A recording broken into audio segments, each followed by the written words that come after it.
ಲಕ್ನೋದ ಏಕನಾಥ್ ಸ್ಟೇಡಿಯಂನಲ್ಲಿ ಬುಧವಾರ ನಡೆಯಬೇಕಿದ್ದಂತ Bharat versus south Africa ನಡುವಿನ 4ನೇ ಪಂದ್ಯ ಹೆವಿ ಫಾಗ್ನಿಂದಾಗಿ ಕ್ಯಾನ್ಸಲ್ ಆಯಿತು.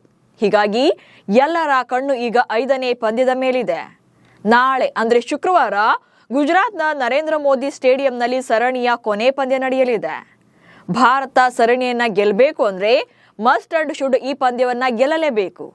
ಹೀಗಾಗಿ ಭಾರತದ ಪ್ಲೇಯಿಂಗ್ 11ನಲ್ಲಿ ಒಂದಷ್ಟು ಚೇಂಜಸ್ ಆಗುವಂತ ಸಾಧ್ಯತೆ ಇದೆ.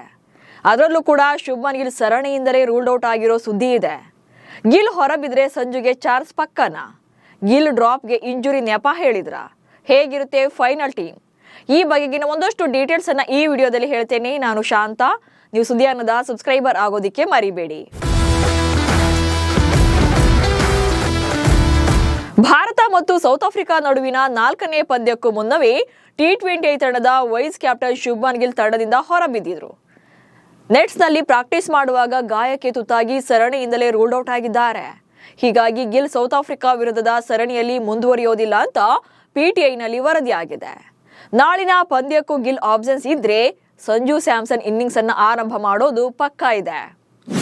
ಅಭಿಷೇಕ್ ಶರ್ಮಾ ಜೊತೆ ಸಂಜು ಸ್ಯಾಮ್ಸನ್ ಓಪನರ್.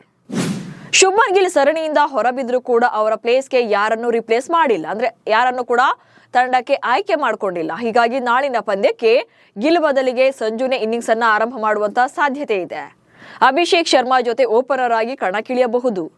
ಅದು ಅಲ್ಲದೆ ಗಿಲ್ಗಿಂತ ಸಂಜು 100 ಪಾಲು ಬೆಟರ್ ಇದ್ದಾರೆ.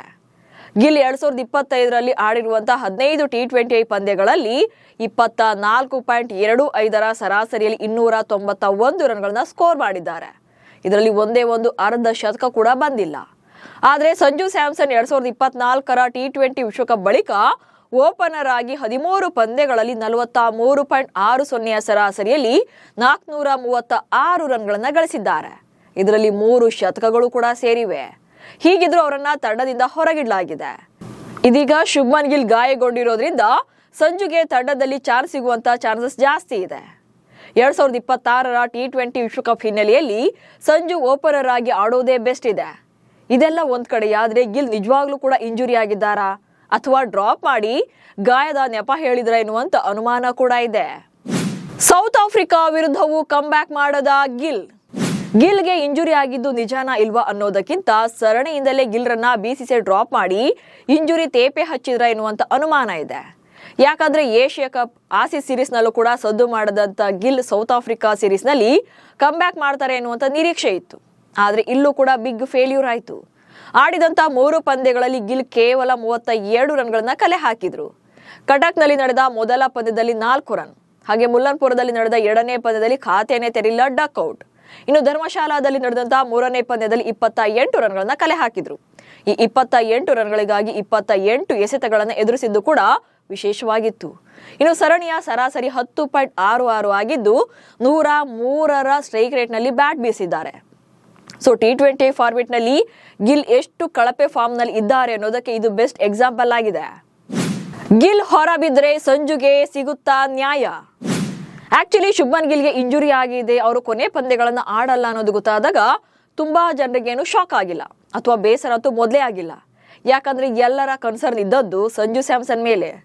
ಶುಭ್ಮನ್ ಗಿಲ್ಗಾಗಿ ಓಪನರ್ ಸ್ಲಾಟ್ ಬಿಟ್ಕೊಟ್ಟು ಬೆಂಚ್ ಕಾಯಿಸ್ತಾ ಇರುವಂತ ಸಂಜುರನ್ನ ನೋಡಿದಾಗ್ಲೆಲ್ಲ ಅಭಿಮಾನಿಗಳು ಸಿಕ್ಕಾಪಟ್ಟೆ ಹರ್ಟ್ ಆಗ್ತಾ ಇದ್ರು. ಇಂಥ ಟ್ಯಾಲೆಂಟೆಡ್ ಪ್ಲೇಯರ್ನ ಕೂರಿಸಿದ್ದಾರಲ್ಲ ಅಂತ ಬೇಜಾರು ಮಾಡ್ಕೊಳ್ತಾ ಇದ್ರು. ಪ್ರತಿ ಪಂದ್ಯದಲ್ಲೂ ಕೂಡ ಶುಭ್ಮನ್ ಗಿಲ್ ಕಡಿಮೆ ಸ್ಕೋರ್ಗೆ ಔಟ್ ಆಗಿ ಹೋಗುವಾಗ್ಲೂ ಕೂಡ ಸಂಜು ನೋಡಿ ಮರುಕ ಪಡ್ತಾ ಇದ್ರು. ಹೀಗಾಗಿ ಈ ಸಲ ಗಿಲ್ ಪಂದ್ಯದಿಂದ ಹೊರಗಿರ್ತಾರೆ ಅಂದಾಗ ಅಟ್ಲೀಸ್ಟ್ ಸಂಜು ಸ್ಯಾಮ್ಸನ್ಗಾದ್ರೂ ಚಾನ್ಸ್ ಸಿಗುತ್ತಲ್ಲ ಅಂತ ಸಮಾಧಾನ ಮಾಡ್ಕೊಂಡಿದ್ದಾರೆ. ಏಷ್ಯಾ ಕಪ್ ನಿಂದ ಈಚೆಗೆ ಓಪನಿಂಗ್ ಸ್ಲಾಟ್ ಬಿಟ್ಟು ತಂಡದಿಂದಲೇ ಹೊರಬೀಳ್ತಾ ಇರುವಂತಹ ಸಂಜು 4ನೇ ಪಂದ್ಯದಲ್ಲಿ ಆಡುವಂತ ಚಾನ್ಸಸ್ ಇತ್ತು. ಆದ್ರೆ ಪಂದ್ಯವೇ ರದ್ದಾಯಿತು. ಈಗ 5ನೇ ಪಂದ್ಯದಲ್ಲಾದ್ರೂ ಕೂಡ ಚಾನ್ಸ್ ಕೊಡ್ಲಿ ಅಂತ ಅಭಿಮಾನಿಗಳು ಕೂಡ ಹೇಳ್ತಾ ಇದ್ದಾರೆ. ಯಾಕಂದ್ರೆ ಒಂದೇ ಒಂದು ಇನ್ನಿಂಗ್ಸ್ ಸಂಜು ಕರಿಯರ್ಗೆ ಬೆಳಕಾಗಬಹುದು. 2026ರ T20 ವಿಶ್ವಕಪ್ ಟೀಮ್ನಲ್ಲಿ ಅವಕಾಶ ಕೊಡಿಸುವಂತ ಸಾಧ್ಯತೆ ಇದೆ. ನಮಸ್ಕಾರ.